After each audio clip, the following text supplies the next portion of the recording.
precisava contar uma história de maldade aqui, mas eu tenho que contextualizá-la com o momento. A minha primeira prisão na polícia.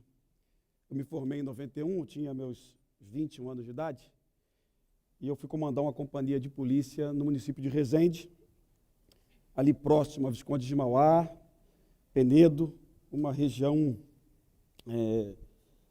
de maconheiro, né? Na verdade, seja dito. Então, e 21 anos eu motivado, eu queria fazer a primeira prisão da minha vida, e o personagem escolhido era o velho do Rio, maior traficante de maconha de Mauá, 65 anos, morava num casebre paupérrimo em Mauá, e fornecia maconha ali no varejo para os bichos grilos ali da região. E eu me tentei, não consegui, né? Eu me fantasiei de maconheiro, né? Fui lá algumas vezes, mas ele não vendia maconha para mim primeira, segunda, terceira vez. A quarta vez eu consegui convencê-lo que realmente eu era maconheiro. Ele falou: olha, eu não vendo esse negócio não, mas eu tenho um negocinho aqui, eu vou te dar. Aí, quando ele foi lá buscar a maconha, eu já estava com a algema, já coloquei a algema no pulso dele, 65 anos de idade. Falei: velho do Rio, tu perdeu, você está preso. Aí ele falou: mas você, o que você é? Eu falei: eu sou policial, você está preso, você forneceu maconha em Mauá durante anos, acabou teu momento aqui de traficante. E a esposa dele apareceu na sala com a filha. Aí: meu bem, está acontecendo alguma coisa? Ele: não, está tudo certo, a polícia está aqui, mas eu vou resolver esse problema. Aí eu olhei pela porta e vi a esposa dele cega e a filha cega também. E, de fato, ele fazia um tráfico ali famélico, se existe isso, né? Mas ele praticava o sustento da família com aquela atividade, além de plantar aipim também na roça de casa, plantava mandioca. Eu coloquei todo mundo num fusquinha da polícia, levei para a delegacia de Resende, inclusive a filha e a esposa, não presa, logicamente, mas eu não tinha como deixar as meninas na casa, as senhoras na casa. E o delegado de Resende ficou olhando para mim com a cara de bravo: Pimentel, o que você arrumou? Que problema para mim? Eu falei: olha, eu cumprindo a lei, né? Mano, prender, prendi. Alguns dias depois eu estava no fórum de Resende para o julgamento do velho do Rio, o libelo de acusação. Eu cheguei no fórum, abri a porta da sala de audiência, o juiz estava me olhando com a cara de bravo, ficava me olhando, o juiz. Aí a promotora também me olhando assim. Aí o juiz e a promotora: o senhor que prendeu? Eu falei: fui eu. A gente pode conversar contigo ali, isolado, ali? Aí me levaram para uma sala, me deram uma bronca, né? Tá maluco? Olha o que você fez. Será que precisava prender mesmo? E essa foi a minha primeiro contato com o mundo da segurança pública. Ano de 91, o contexto mundial era guerra às drogas, satanização, estava se desenhando o Plano Colômbia, e no ambiente mundial não tinha terrorismo, acabou a Guerra Fria, era o inimigo do mundo. Isso foi reproduzido no Rio de Janeiro, e no interior, na capital. Na capital, virou uma situação típica realmente de guerra. Posso apresentar o primeiro slide? Opa, perdão. Aqui eu que aperto esse botão, no caso.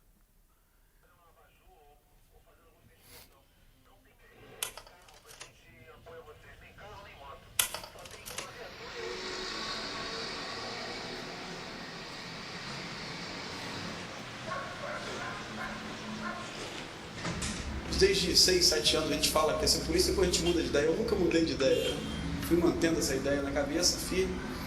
Às vezes eu chego aqui de manhã, eu boto essa farda, eu estou me sentindo invencível, né? Dá vontade de ir para o morro e tudo mais. De vez em quando eu chego aqui de manhã e me dá uma sensação de medo. Mas eu queria ter a oportunidade de participar de uma ação real. Acabei que não participei de uma, participei de centenas, né? Talvez nas Forças Armadas eu não tivesse essa oportunidade, né? O discurso era de guerra, a vontade de participar de uma guerra. E nesse momento chega lá um documentarista brilhante, Katia Luna, de João Salles, do BOPE, e pega esse momento da minha vida. E por que guerra particular? Eu chegava em casa e contava, para o meu pai, todo dia o resultado daquela operação do dia. Geralmente 5, 6 mortos, 4 mortos, fuzis apreendidos. No início meu pai dava um pouquinho de atenção. Meu pai morador de Copacabana, classe média. Um dia meu pai fala: filho, não conta mais essa história não, porque o que você está fazendo não me interessa. eu continuo sendo assaltado quando caminho nas ruas. Ou seja, não atende minha necessidade de segurança pública, muito menos a do morador de favela. Porque você vai lá, dá tiro, causa pânico, medo, bala perdida, e isso é uma guerra particular. E eu não estou feliz com isso, como morador de asfalto, certamente o morador de favela também não está. Então é o início ali de uma inflexão que, na verdade, foi gradativa. Quem viu o filme Tropa de Elite lembra da tal Operação Papa, desenvolvida pelo BOPE. Se o Papa soubesse disso, com certeza ia excomungar todo mundo lá no BOPE. Mas o Papa vinha dormir uma noite no Rio de Janeiro, no Morro do Turano, na casa do arcebispo, e o BOPE foi convidado pela Secretaria de Segurança Pública a pacificar o Turano para que o Papa dormisse uma única noite. Tivemos ideias assim, interessantes, assim, sugerimos que o Papa dormisse em Copacabana Palace, alguma coisa parecida, mas não funcionou. Para aterrissar o helicóptero do Papa, teve que devastar um pedaço de Mata Atlântica, porque o helicóptero ainda aterrissava lá em cima também. Ou seja, o Papa causou um problema ambiental e um problema de segurança pública, porque o BOPE demorou 6 meses para pacificar o Turano. E dezenas de mortos, dezenas de balas perdidas, muito medo, muito ódio. E exatamente no dia que o Papa foi embora, depois da favela estar totalmente enfraquecida, perder suas armas, perder seus chefes, a Secretaria de Segurança Pública determinou que o BOPE saísse da favela. Os homens de preto, aquele que usa a caveira na boina, são maus à beça, tentaram sensibilizar as autoridades. Olha, não é bem assim, se a gente sai, isso aqui vai ser invadido, vai ser pior ainda. Já que a gente está aqui, vamos ficar. Não, a missão de vocês acabou. Era, de fato, pacificar a favela para que o Papa dormisse. Então, esse era o nosso contexto inserido na década de 91.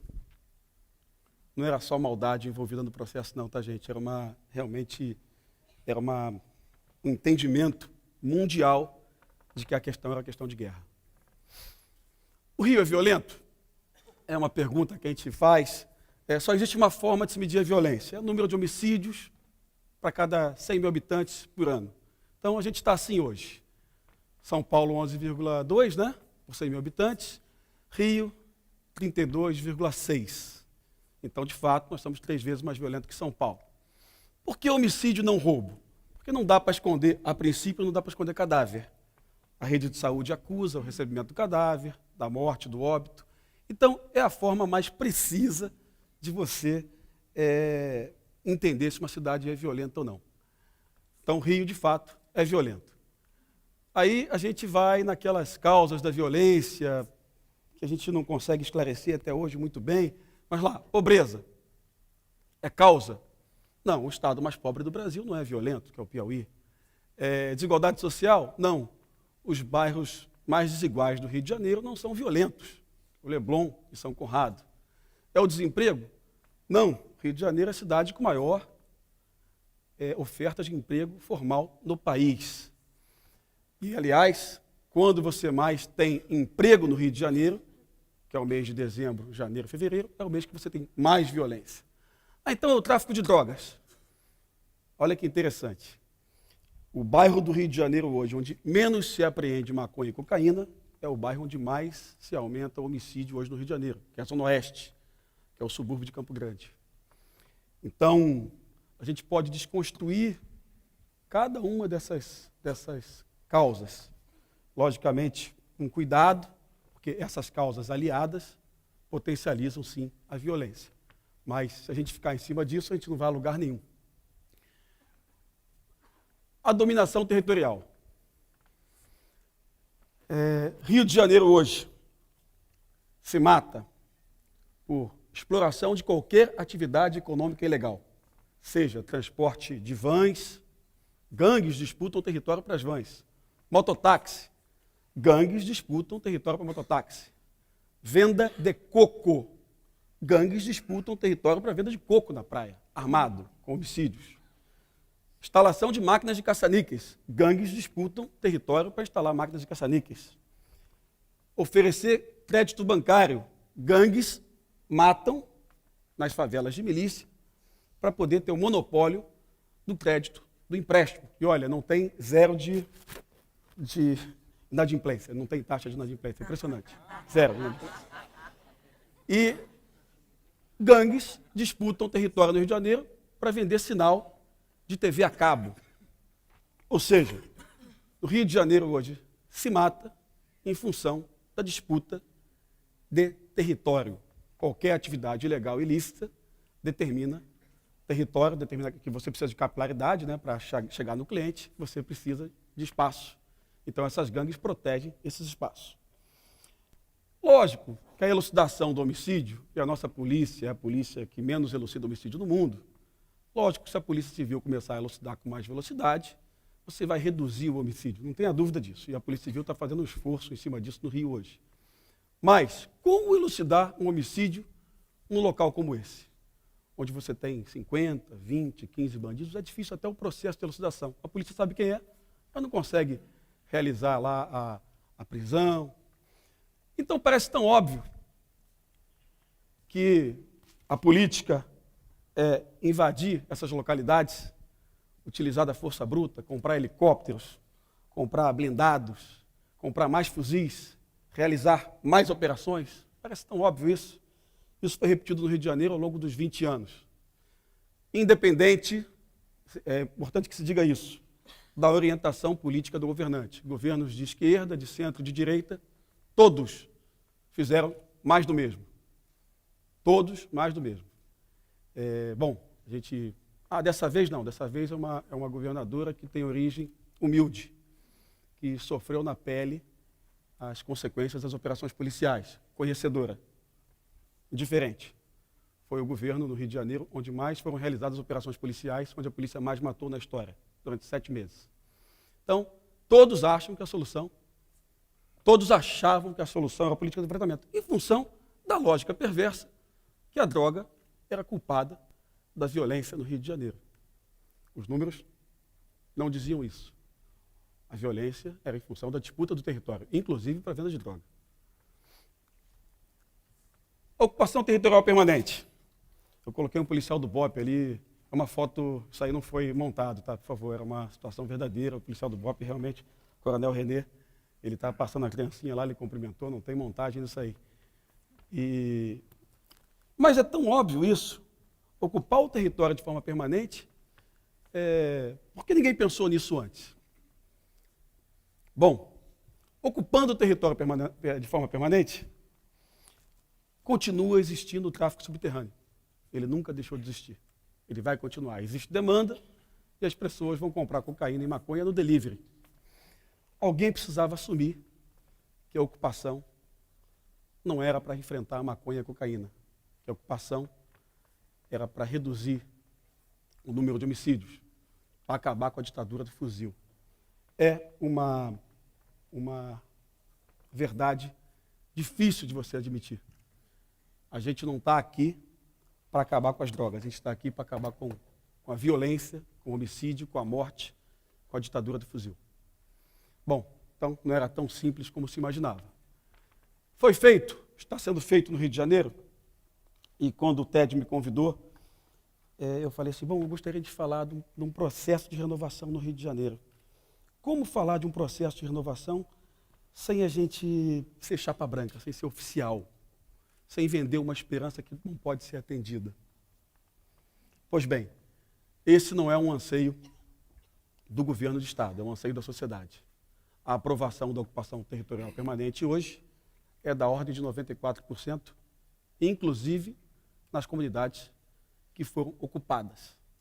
Então, é algo maior do que uma política de governo, é uma política de Estado, uma política de sociedade. A gente não vai mais conviver sem isso. E o resultado? Migração de bandidos para outras áreas. Bom, é o que a gente repete, a gente fala. Eu falei isso na condição de um pesquisador, sociólogo que sou. Eu falei isso. Quebrei a cara, não houve migração.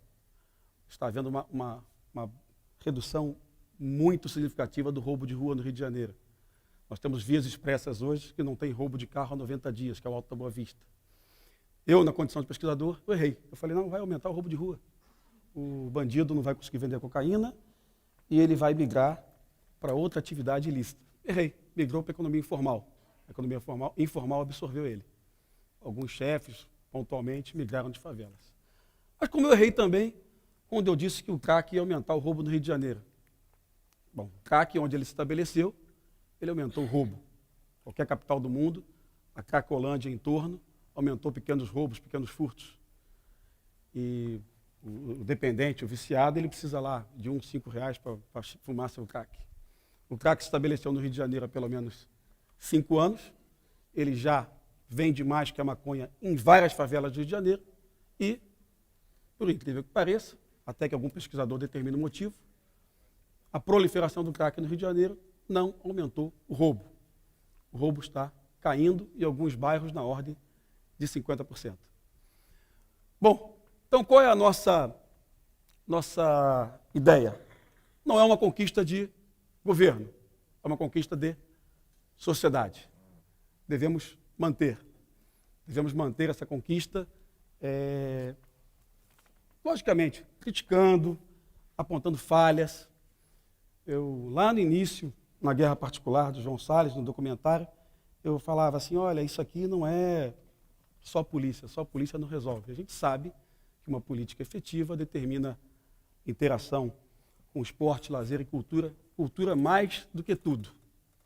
E ontem um debate com o Júnior, era esse, né, Júnior? Leonardo, um debate, a única mancha que você aplica efetivamente em cima da mancha criminal é a mancha de falta de cultura. É o único dado que a gente tem consolidado em pesquisa.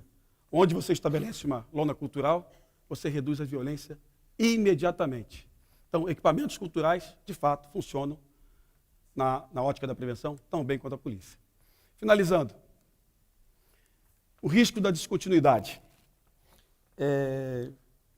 Bom, eu tive a oportunidade de conhecer o Brizola.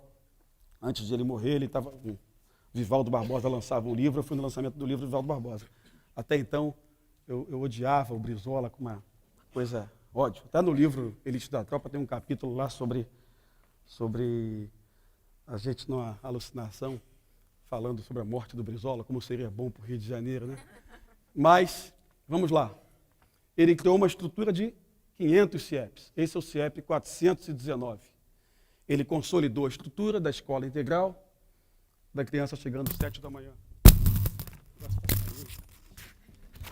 Tem problema. Deixa que faça assim. Ele criou a estrutura da escola em tempo integral, consolidou a política e em 7 meses... Perdão. Cadê? Isso aqui? Tá bom.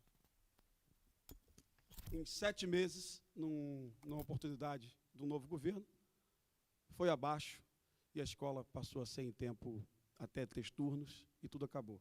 Então, eu comparo o risco da descontinuidade, uso o CIEP como exemplo e peço a todos que estão aqui, independente da classe social, se está mais beneficiado pela ocupação permanente ou menos beneficiado, eu peço a todos que a gente compre essa ideia e defenda isso de forma permanente para o Rio de Janeiro. É bom para todos, é bom para a classe média, é bom para pobre, é bom para rico, é bom para a cidade, é bom para todo mundo. É uma obsessão pela redução de homicídios. Muito obrigado, hein?